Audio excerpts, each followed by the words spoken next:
Bonjour à toutes et à tous. Je vous remercie de votre présence et vous souhaite la bienvenue au troisième webinaire du cycle Conversations de recherche animé par le département de diagnostic économique et politique publique de l'Agence française de développement. Je suis Linda Zanfini, je suis économiste et chargée de recherche sur l'éducation, la formation et l'insertion professionnelle à l'AFD. Et pour ce premier webinaire de l'année 2021, j'ai le plaisir d'accueillir Monsieur Bédia François Aka, économiste, professeur à l'université Alassane Ouattara de Bouaké et directeur du LAMP, qui est le laboratoire d'analyse et de modélisation des politiques économiques du Centre de recherche pour le développement de Bouaké. Monsieur Aka est également membre des comités scientifiques du programme d'appui stratégique à la recherche scientifique, et du Fonds pour la science, la technologie et l'innovation de Côte d'Ivoire. Il est l'ancien directeur de la conjoncture et des prévisions économiques au ministère ivoirien de l'économie et des finances. Et Monsieur Aka est également l'auteur de nombreux travaux qui portent notamment sur la fiscalité, sur les politiques de lutte contre la pauvreté. Et plus récemment, il a coordonné le programme de recherche sur les inégalités d'accès aux services de base et les impacts des politiques publiques en Côte d'Ivoire. Travail qui a été mené par le LAMP dans le cadre de la facilité de recherche sur les inégalités, facilité que l'AFD coordonne et qui est financée par l'instrument de coopération au développement de l'Union européenne. Ce programme de recherche s'inscrit également dans le cadre du mémorandum de dialogue stratégique entre l'AFD et le gouvernement ivoirien, qui vise à accompagner ce dernier dans la réflexion en matière de politique publique et à favoriser les interactions entre les décideurs et le monde de la recherche. Et l'étude sur les inégalités fait d'ailleurs écho à la mission de la présidence de la République de Côte d'Ivoire de partager les fruits de la croissance économique, puisqu'en effet, malgré une nette reprise de l'économie au cours de la dernière décennie, le niveau de pauvreté et les inégalités du pays peinent encore à baisser. Donc, partant de ce constat, le programme de recherche se posait comme objectif de comprendre les mécanismes à l'origine des inégalités, d'identifier les leviers d'action en vue de formuler des recommandations de politique publique. Donc, à partir de là, les travaux du LAMP ont permis dans un premier temps de dresser un état des lieux exhaustif des inégalités en Côte d'Ivoire, sous leurs différents aspects, inégalités en termes de dépenses, d'avoir, d'accès aux biens et services de base, inégalités sociales, spatiales, de genre. Et ensuite, l'étude analyse l'évolution de ces inégalités dans le temps à travers les données des enquêtes ménages de l'Institut national de statistiques de 2002, 2008 et 2015. Et enfin, elle passe en revue les initiatives des pouvoirs publics en vue de combattre les inégalités. Cette étude a ensuite été déclinée sur trois questions qui ont été approfondies par autant de papiers de recherche, qui sont l'analyse des facteurs déterminants des inégalités économiques et leur évolution dans le temps, l'impact des dépenses publiques d'éducation et de santé sur les inégalités, et enfin l'impact des chocs sur les inégalités. Et le webinaire d'aujourd'hui porte justement sur cette dernière question et plus particulièrement sur l'impact de la crise politico-militaire de 2002, tout en faisant le lien avec l'évolution des inégalités spatiales au cours de la période 2002-2008. Voilà. Avant de donner la parole au professeur Aka pour sa présentation, quelques consignes d'ordre pratique sur le webinaire. Donc, comme vous pouvez le voir, à droite de l'écran, il y a deux boîtes de dialogue. Une première boîte de dialogue, une boîte chat qui permet de formuler des remarques d'ordre général ou d'interagir avec les autres participants, et une boîte questions et réponses qui est justement consacrée aux questions. Donc, vous pourrez poser vos questions dans cette boîte. Elles sont visibles à tous. Vous pourrez également liker des questions posées par d'autres participants. Et à la fin de la présentation, je sélectionnerai certaines de ces questions, ou le cas échéant, je pourrais regrouper certaines que j'aurai le plaisir de poser à notre intervenant.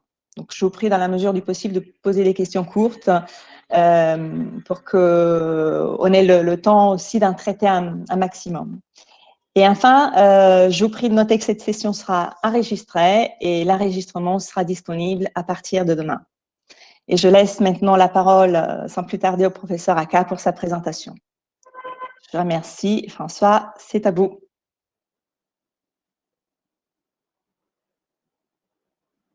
Bonjour Linda, bonjour à tous.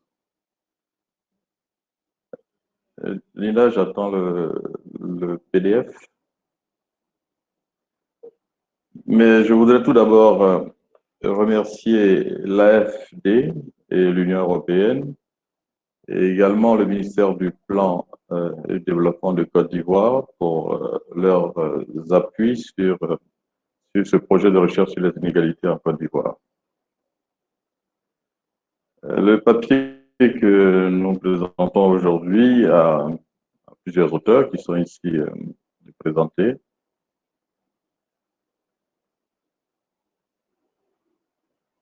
Nous allons parcourir une brève introduction, une brève revue de littérature, passer rapidement sur les aspects méthodologiques et enfin présenter les résultats et en tirer quelques conclusions et recommandations.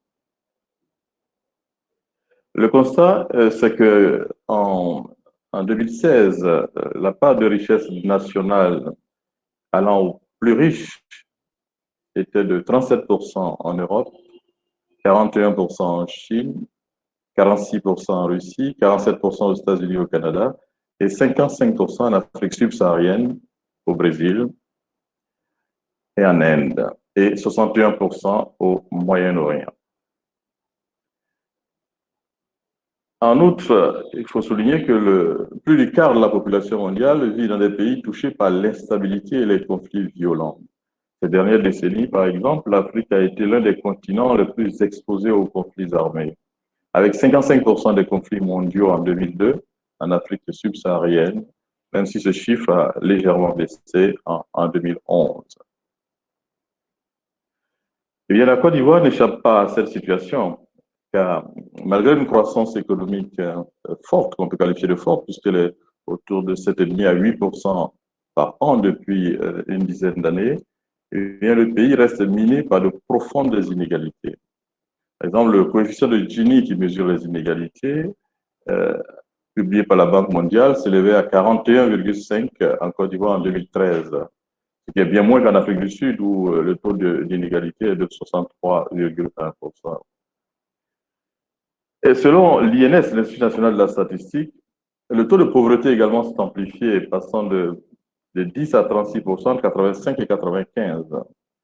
Ce taux a chuté, certes, à 33,6% en 98, du fait de la hausse des cours des matières premières, mais est passé à 38,4% pendant la période qu'on peut caractériser de période de coup d'État de 99 jusqu'aux alentours des années. Bonjour, je ne sais pas si vous pouvez m'entendre. On a eu un petit problème de son avec le professeur Aka qui va se déconnecter et se reconnecter tout de suite. Voilà, donc un petit souci technique. Je vous prie de nous en excuser. C'est dû effectivement, voilà, on a testé la connexion, mais c'est les imprévus des webinaires. Il ne serait pas tardé.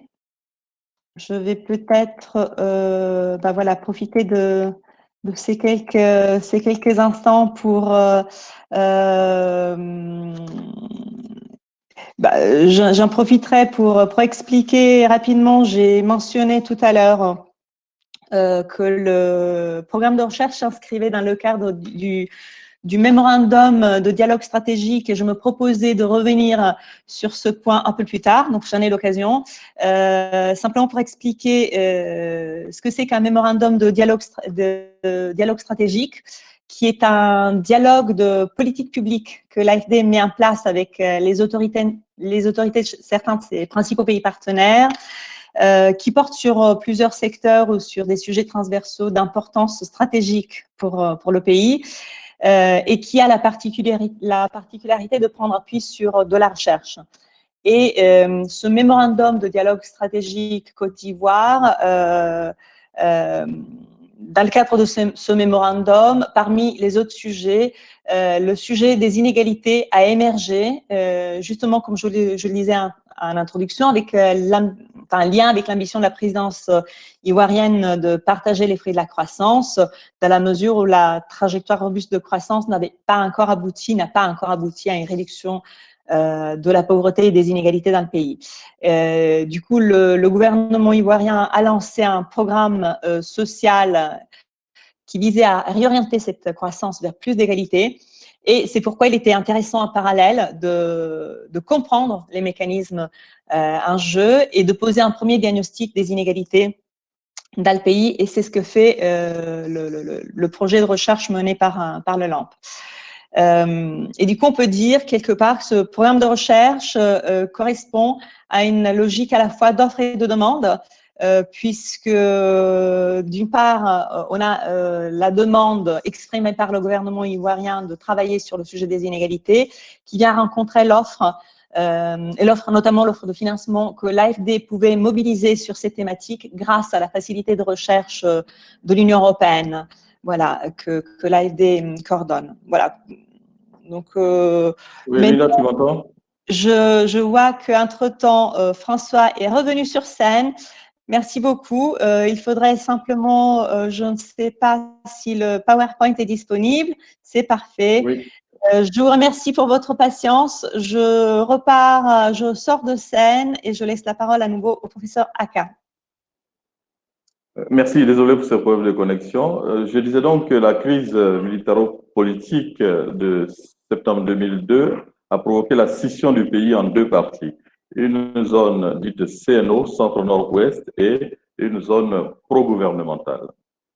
Comme indiqué sur la carte ici, la zone CNO est en bleu et la zone pro-gouvernementale en rose.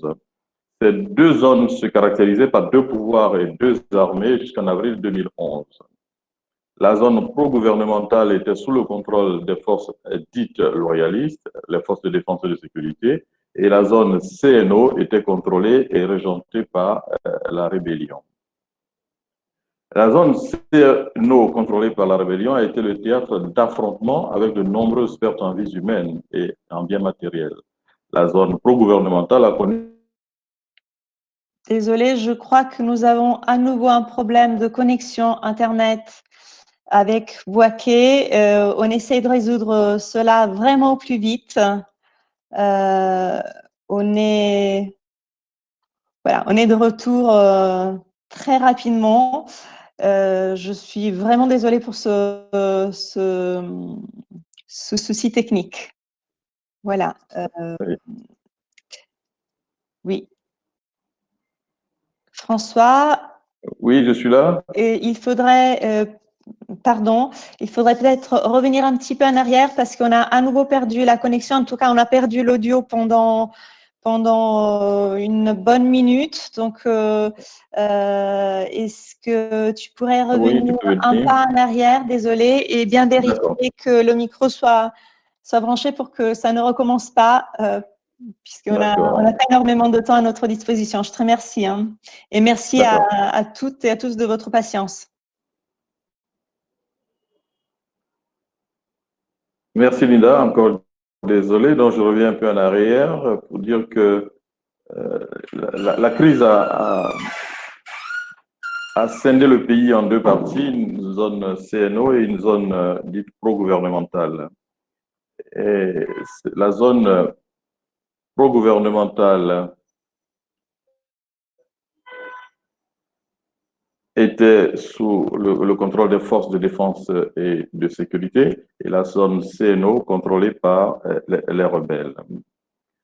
Là, beaucoup d'affrontements avec de nombreuses pertes en vies humaines et en biens matériels, tandis que la zone pro-gouvernementale a connu un afflux de population qui fuyait les combats de la zone CNO. Et aussi bien en 2002 qu'en 2008, le découpage administratif de la Côte d'Ivoire comportait 11 régions ou encore 11 pôles de développement, et la zone CNO en couvrait 7.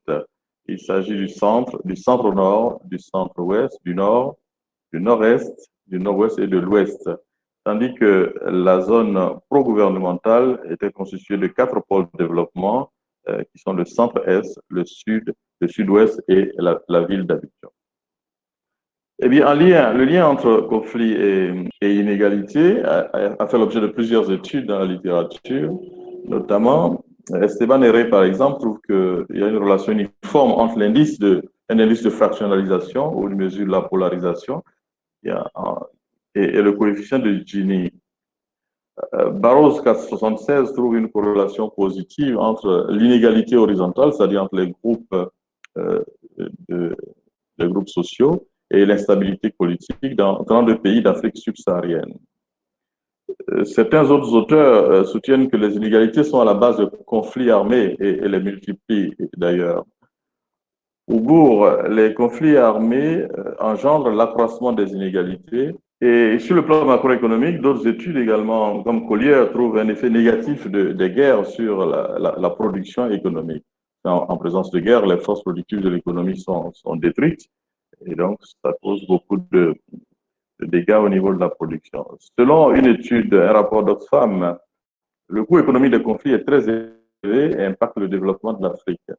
Ces conflits réduisent par exemple l'économie africaine d'environ 15% lorsque cela arrive. Il y a également des analyses microéconomiques qui s'intéressent aux conflits armés. Hazan, Collier et Hoffler, pour qui les guerres civiles réduisent les revenus et accentuent la pauvreté. Il y a beaucoup d'aspects bibliographiques, mais nous allons nous arrêter là pour voir un peu qu'est-ce que nous faisons dans ce travail. Notre objectif, c'est d'évaluer l'impact de la crise de 2002. Nous avons opté pour une méthodologie qui nous permet de corriger les méthodes d'éventuels problèmes de contamination ou de migration en ce qui nous concerne entre la zone CNO et la zone gouvernementale. Données sur la situation des individus qui vivaient dans la zone CNO qu'on caractérise dans le jargon comme des individus qui sont contrôlés. Et donc, on dispose donc de ces données avant et après la crise. Nous allons préciser peut-être certaines notions un peu plus tard. Dans cette étude, nous utilisons les données de 2002, les enquêtes ménages de 2002, qui ont été réalisées avant la crise, et 2008 et 2015, qui ont été réalisées après la crise et produites par l'INS. L'enquête de 2002 comporte un échantillon de 18 800 ménages. L'enquête de 2008, 12 600 ménages, et celle de 2015, un échantillon de 12 900 ménages. Lorsqu'on évalue les phénomènes comme les crises ou certains événements, eh bien, on suppose généralement que le traitement reçu par une unité n'affecte pas les autres. C'est une hypothèse qu'on appelle l'hypothèse de non-interférence pour estimer ce qu'on appelle les effets moyens de traitement. Mais dans ce traitement, si on ne tient pas compte des interactions ou des interférences entre les unités, eh bien, les méthodes traditionnelles qu'on utilise, qui sont en fait les méthodes de régression, le modèle de sélection ou d'appariement, de matching, fournissent des résultats qui sont biaisés dans l'évaluation. Donc, la méthode utilisée ici consiste à mesurer l'effet du traitement, c'est-à-dire, par exemple, dans notre cas, l'effet de la crise sur la zone CNO, qui est considérée ici comme la zone exposée ou traitée, et l'autre zone non exposée qui est le groupe de contrôle qui serait la zone pro-gouvernementale. Donc, on va tenir compte des effets de voisinage entre ces deux groupes pour voir si la prise en compte de ces interférences ne modifie pas les résultats. Schématiquement, voilà comment ça se présente. On a un modèle sans interaction ici à gauche et un modèle avec interaction à droite. Donc, dans le cas classique et traditionnel, par exemple, la crise de 2002 impacte la zone CNO, n'impacte pas la zone pro-gouvernementale et il n'y a pas d'interférence entre la zone CNO et la zone pro-gouvernementale. Dans le cas de la prise en compte des interactions, eh bien, la crise de 2002 affecte la zone CNO n'affecte pas la zone pro-gouvernementale, mais il y a interférence, migration des populations de la zone CNO vers la zone pro-gouvernementale. Voilà un peu la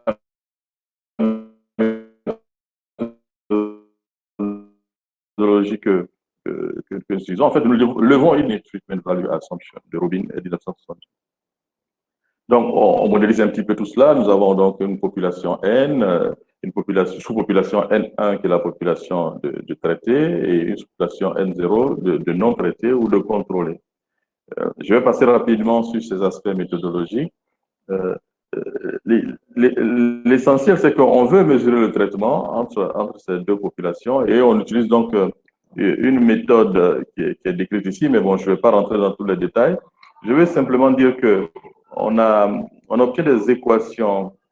Finalement, ce qu'on fait, c'est que, je vais aller très vite. Voilà, on fait une estimation de la variable YI sur certains paramètres et on détermine les coefficients qu'on estime ici. Ce qu'on fait, c'est que on peut mesurer un biais entre le traitement avec l'estimation avec voisinage et l'estimation sans voisinage. Donc, on calcule un biais et ce biais, on va le tester pour voir s'il est significatif ou pas. Les détails sont dans le papier, mais bon, je vais pas m'attarder là-dessus. Avant même d'appliquer cette de la situation dans les deux zones. Et le tableau ici, le tableau 1 nous montre l'évolution des inégalités en 2002 et 2008, au niveau global d'abord, et au niveau de la zone CNO et de la zone pro-gouvernementale. Les résultats montrent que les inégalités sont plus fortes dans les zones pro-gouvernementales que dans la zone CNO, aussi bien avant la crise que après la crise.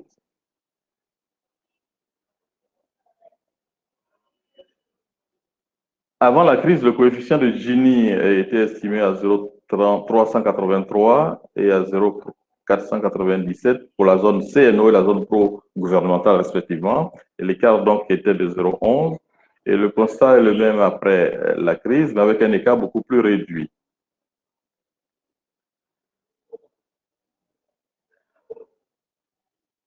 Au niveau global, on a une forte baisse des inégalités qui est de 14% en 2002 et 2008, mais on peut attribuer certainement ce phénomène aux zones pro-gouvernementales avec des inégalités. Je disais donc au niveau global, on assiste à une forte baisse des inégalités de 14% de 2002 à 2008 et que ce phénomène pourrait être attribué aux zones pro-gouvernementales avec des inégalités qui ont baissé beaucoup plus fortement de 16%, alors que dans la zone CNO, on a observé une hausse des inégalités de 5,22%. Eh bien, ce résultat pourrait être la conséquence de la crise de 2002, qui est le seul choc majeur ayant affecté les ménages sur la période de 2002 à 2008. Mais il convient de mener une analyse plus approfondie pour mieux évaluer l'impact réel de cette crise sur les inégalités en Côte d'Ivoire.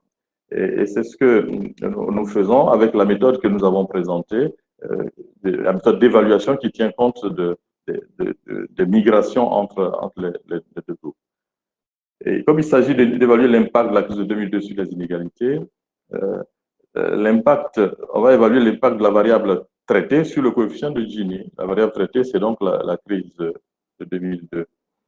On va introduire d'autres variables dans le modèle comme l'âge au carré, le milieu, l'ethnie, la situation matrimoniale, le lien de parenté, le sexe, tout ça, comme indiqué dans le tableau ici.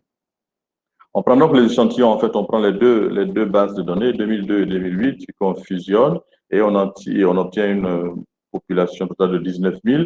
Et dans cette population, on tire un échantillon de 8 000 observations qui vont nous servir pour faire notre analyse. On fait l'hypothèse que les traités de la zone CNO peuvent se déplacer vers la zone pro-gouvernementale. Et on estime le modèle précédent avec une procédure de Stata qui s'appelle N-Reg, Chirouli 2015. Pratiquement, on fait deux régressions, une régression sans interaction et une avec interaction. Les résultats sont présentés dans le tableau 3 ci-après. On ne voit pas bien là-haut. Le coefficient, les résultats présentés dans ce tableau 3, colonne 2 ici, nous indique que le coefficient de la variable traitée, ici, en haut, est significatif et égal à 0,00862. Dans la colonne 3, c'est le modèle sans interaction et ça indique que le coefficient également est significatif et égal à 0,00975. Eh bien, ces résultats significatifs indiquent que la crise a eu des impacts sur les deux zones. On remarque également que le R2 ajusté, ici encadré en rouge, le R2 ajusté est plus élevé dans la régression avec interaction, c'est 10,06, que dans la régression sans interaction, 9,97. Cela signifie que le modèle s'ajuste mieux lorsque les effets de voisinage sont pris en compte. Et on calcule un biais absolu, indiqué ici en jaune en dessous de la diapo. Ce biais absolu est de l'ordre de 13,10.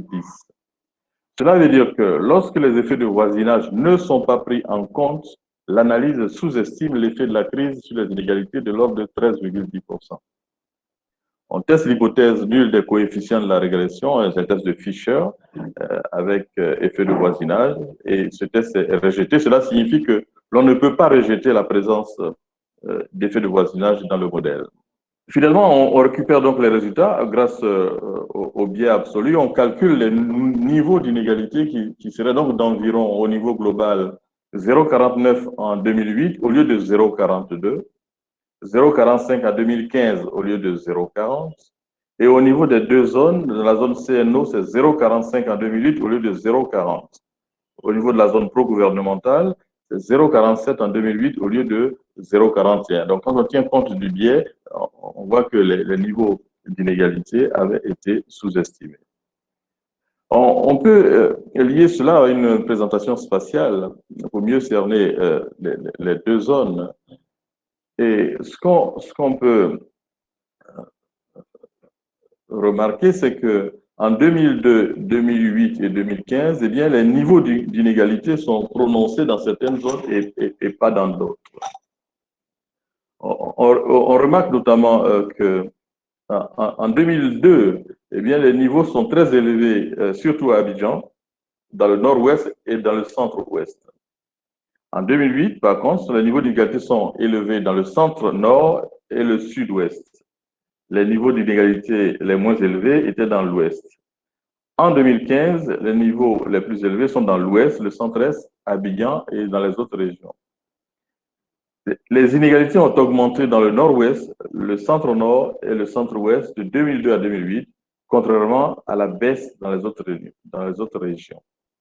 On vérifie également la variation d'inégalité par région de 2002 à 2008 et de 2008 à 2015 sur ces deux cartes. Et ce qu'on peut remarquer, c'est qu'il y a une forte augmentation, de 2002 à 2008, une forte augmentation des inégalités dans le nord-ouest, le centre-nord et le centre-ouest, mais une baisse des inégalités dans l'ouest, à Abidjan, dans le nord-ouest et le sud. Et de 2008 à 2015, on a une hausse des inégalités dans l'ouest et dans le centre-est, une baisse des inégalités dans toutes les autres régions. Une plus forte baisse des inégalités dans le sud-ouest, le centre-nord et le nord-est. Nous avons également analysé de façon spatiale les inégalités avec les nouveaux découpages des régions et on obtient également que les niveaux d'inégalité, lorsqu'on utilise le Gini, sont plus élevés dans les districts du Denguélé, des montagnes et des lacs. Et les niveaux d'inégalité les plus faibles sont dans les districts du Woroba, des lacs et du Zanzan. Les niveaux d'inégalité dans les districts de la vallée du Bandama, du Sassandra, Marawe, de Yamoussoukro, du Bas-Sassandra, varient entre 34% et 35%. Celui des districts de Savane, de Godjiboua, Abidjan et Komoué, compris entre 35 et 36. On fait la même analyse avec le coefficient de variation par district et les niveaux diffèrent légèrement. Les niveaux les plus faibles sont des inégalités se trouvent dans le Woroba et dans la région des lacs. Les niveaux d'inégalité les plus élevés sont ceux des districts du Bas-Sassandra, des lagunes et de Yamoussoukro et de la Komoué. Finalement, on évalue l'effet de la crise politico-militaire intervenue en 2002 sur les inégalités en Côte d'Ivoire.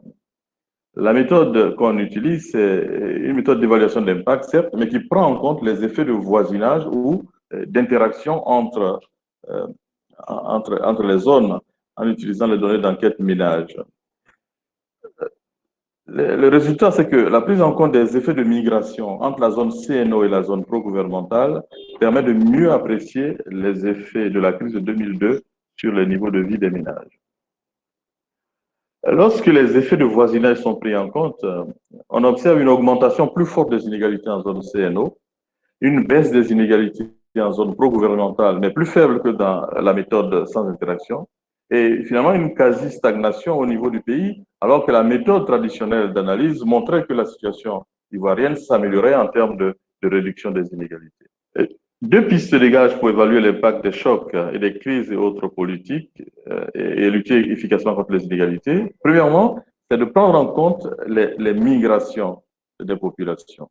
Et c'est la méthodologie qui nous l'indique. Les méthodes d'évaluation d'impact économique et social des politiques publiques et autres événements devraient prendre en compte les effets de contamination ou d'interaction entre les populations traitées ou exposées et les populations de contrôle, c'est-à-dire non exposées à une politique. Deuxièmement, il faut intensifier la lutte contre les inégalités pour mieux les prendre en compte dans l'analyse. Parce que sur le plan des politiques économiques, les inégalités observées, par exemple, en Côte d'Ivoire, sont sous-estimées par les analystes. Et donc, si on prend en compte les nouvelles méthodes, eh bien, on se rend bien compte que les inégalités sont plus élevées que ce qu'on a calculé. On devait donc mener des politiques de réduction des inégalités beaucoup plus globales et inclusives pour prendre en compte les effets des migrations d'un groupe à l'autre, des traités vers les contrôlés et vice-versa. Bien, je suis désolé pour ce problème de connexion, mais je voudrais vous remercier pour votre attention et éventuellement, s'il y a des questions, Alors, merci beaucoup pour cette présentation extrêmement intéressante. Voilà, elle montre bien que la crise politico-militaire a non seulement aggravé les inégalités dans la région centre-ouest, qui était le principal théâtre du conflit, mais que cette crise a également entravé la réduction des inégalités finalement dans la région pro-gouvernementale et in fine au niveau du pays tout entier. Et d'ailleurs, il me semble, un des résultats intéressants, c'est justement que cette étude montre bien qu'il serait complètement artificiel finalement de considérer les deux régions comme deux entités séparées et que par conséquent les méthodes traditionnelles d'analyse portent à sous-estimer le phénomène des inégalités.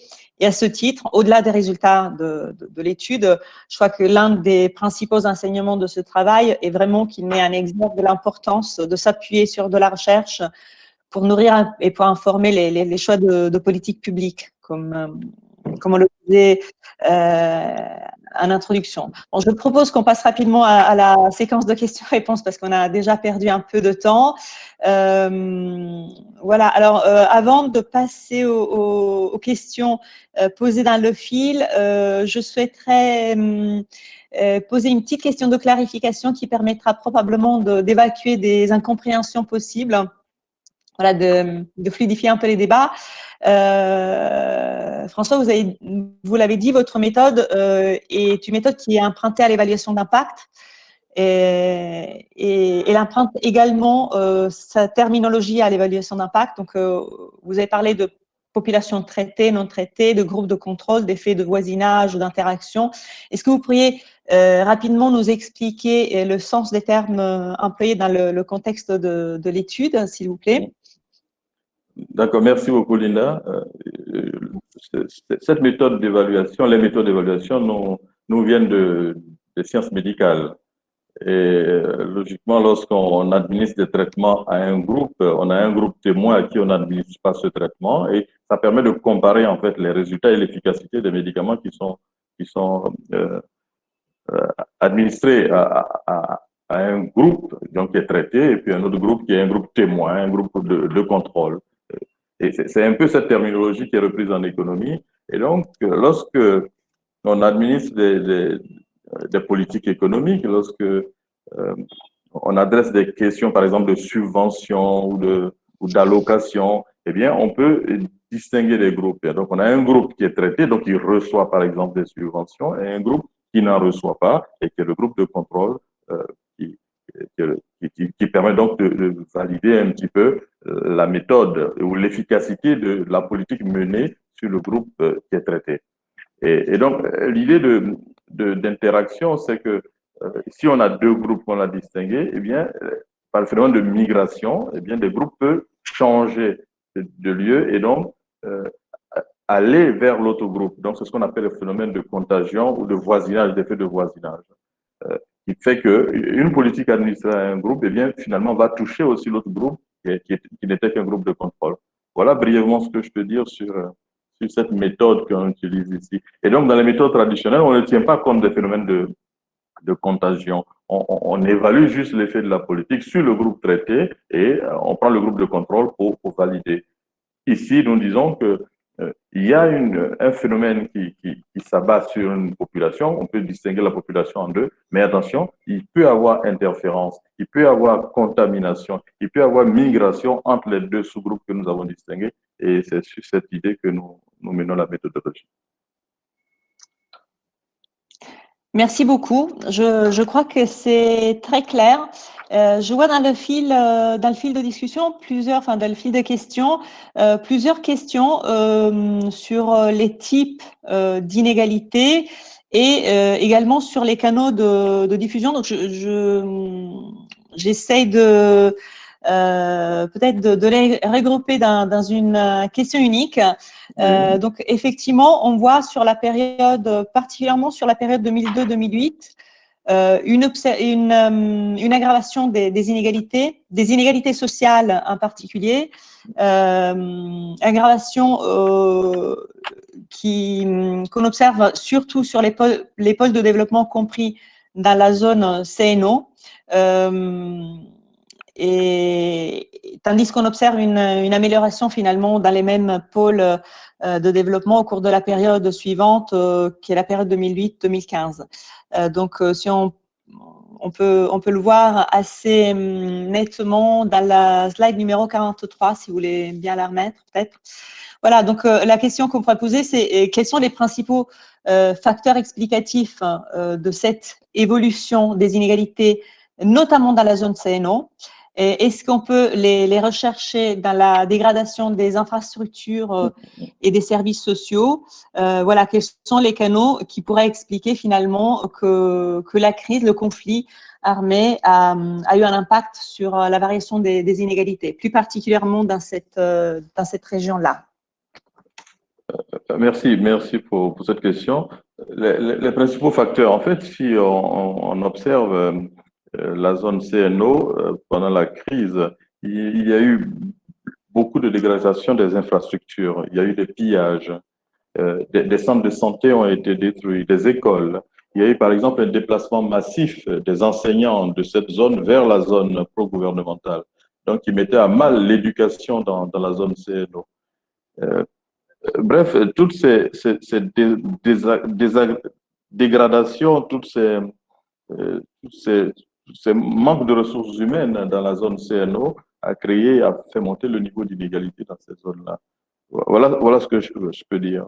Bon, donc, c'est pas seulement les inégalités de revenus, mais par exemple, les inégalités, par exemple, en matière de santé, en matière d'accès à l'école, ont été très touchées dans la zone CNO.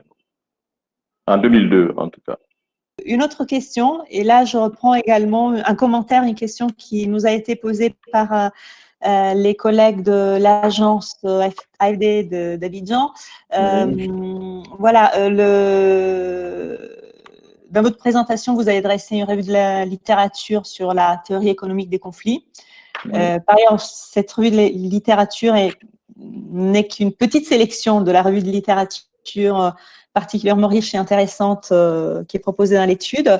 Et bon, il est vrai que ces références ne portent pas particulièrement sur le cas ivoirien, mais est-ce que l'une ou plusieurs d'entre elles peuvent contribuer, un tout ou un partie, à expliquer la situation en Côte d'Ivoire?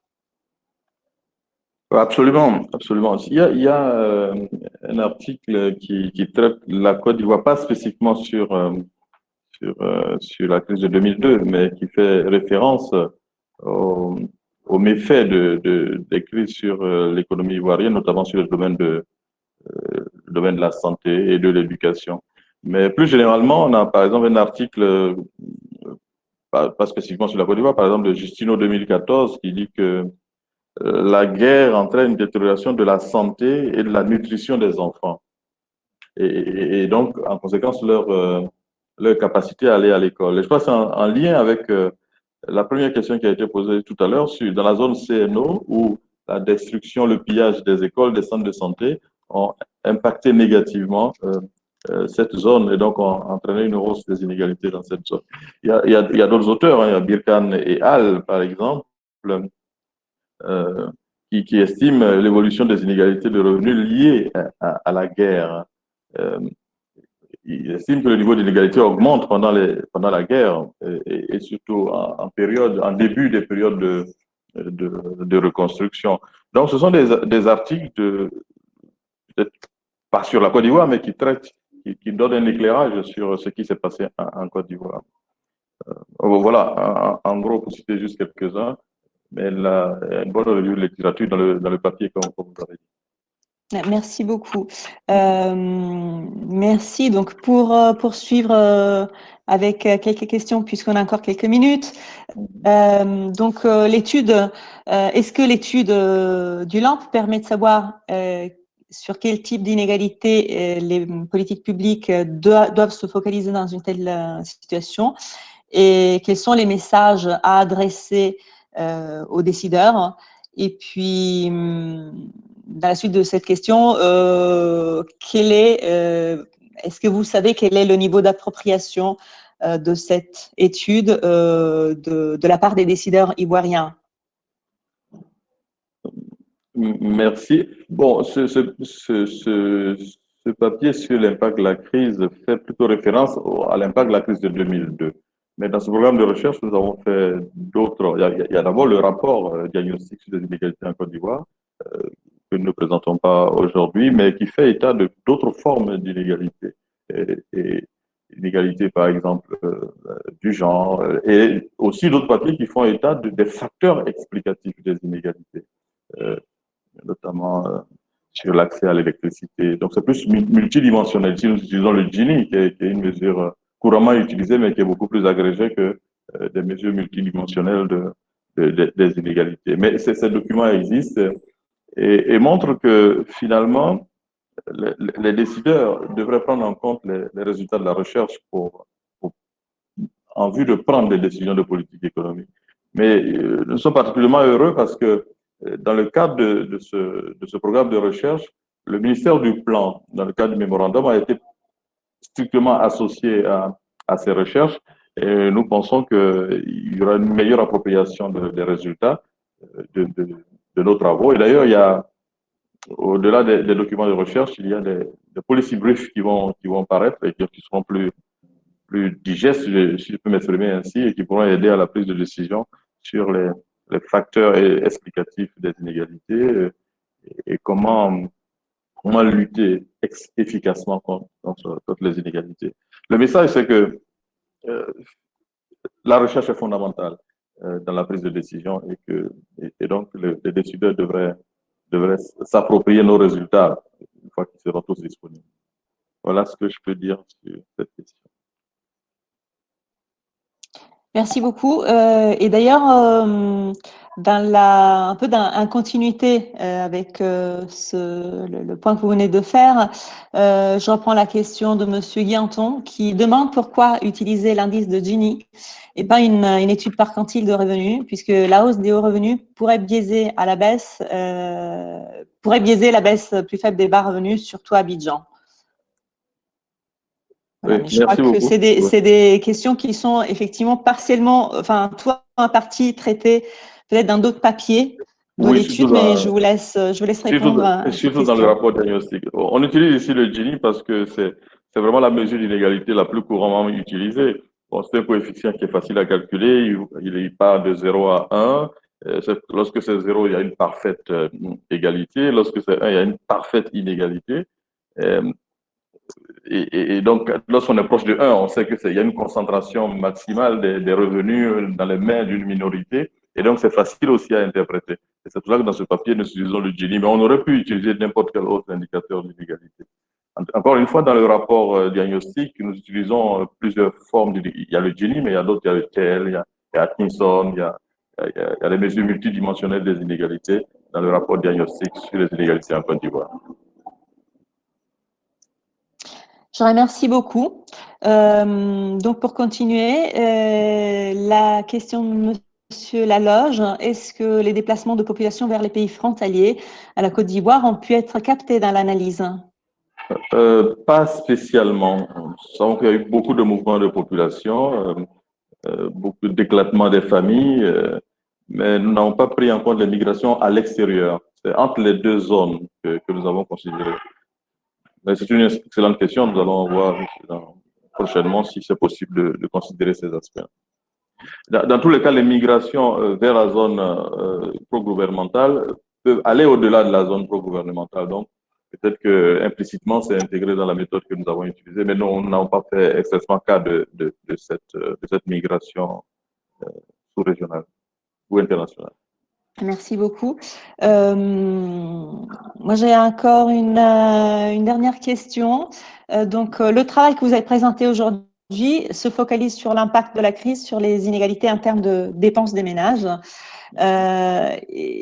Cependant, le rapport auquel vous venez de faire référence, le diagnostic de l'état des lieux des inégalités en Côte d'Ivoire, qui a été élaboré dans le cadre de ce même programme, présente aussi l'évolution des inégalités entre catégories socio-professionnelles, entre groupes ethniques, et ainsi de suite. Donc, est-ce qu'à partir des résultats de cet état des lieux, vous pourriez nous indiquer quelle était l'évolution des inégalités, par exemple, entre les catégories socio-professionnelles ou entre les groupes ethniques au cours de la période 2002-2008, donc la période de la crise. Et est-ce que les tendances observées peuvent être mises en relation avec les effets de la crise? Est-ce qu'il y a un impact de la crise sur des inégalités entre les différents groupes de population, les catégories socio-professionnelles et par quel biais? Merci Linda, c'est une question qui n'est pas simple, mais comme je disais tout à l'heure, dans la littérature, il y a un auteur par exemple qui dit que s'il y a une crise, il y a une guerre, eh bien les effets se font sentir peut-être souvent 5 ans après. Donc il y a un effet de mémoire des effets de la crise sur la population. Et je pense que la crise de 2002 a perduré dans ses effets au-delà de 2002, 2008 et voire même jusqu'en 2015. Effectivement, dans le rapport, nous traitons des inégalités horizontales, c'est-à-dire entre groupes sociaux, entre catégories sociaux, entre groupes ethniques, par exemple. Et de mémoire, je pense que si on prend à la crise de 2002, on a calculé des revenus médians et moyens. Par exemple, le revenu médian et moyen le plus élevé, c'était par exemple dans le groupe ACAN. Les revenus les plus bas à la crise en 2002, c'était les Mandés du Sud et les Mandés du Nord. Et les inégalités étaient vraiment fortes chez les Mandés du Nord en 2002 avec des indices d'inégalité qui dépassaient les 50%. Si on prend la période 2008-2015, eh bien, les revenus moyens et médians les plus élevés, c'était chez les groupes. Les Mandés du Sud, par exemple, avaient les revenus les moins élevés. Et en 2015, on constate par exemple que les inégalités étaient plus fortes chez les Akans. Bref, par groupe ethnique, on a une idée de l'évolution des inégalités.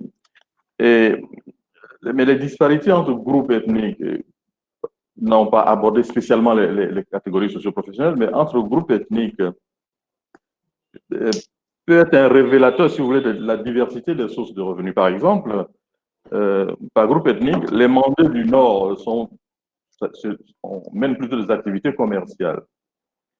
Et par contre, si on prend les Akans, ils mènent plutôt des activités dans la culture d'exportation. Et donc, si on fait la comparaison, cette spécialisation professionnelle des groupes ethniques peut aussi expliquer les disparités dans la distribution des revenus suite à la crise et dans l'évolution même des revenus de 2002 jusqu'en 2015. Voilà globalement ce que je peux avancer, puisque nous ne sommes pas dans le rapport, mais quelques idées qui me viennent comme ça lorsque j'observe le lien entre catégories professionnelles, si vous voulez, activités professionnelles et groupes ethniques. Voilà ce que je peux répondre sur cette question. Je vous remercie beaucoup. Alors, on m'indique malheureusement que nous n'avons pas le temps de prendre d'autres questions parce que le temps qu'on avait à notre disposition est terminé et je vous prie encore de m'excuser pour les problèmes de connexion qu'on a rencontrés et je remercie de votre patience.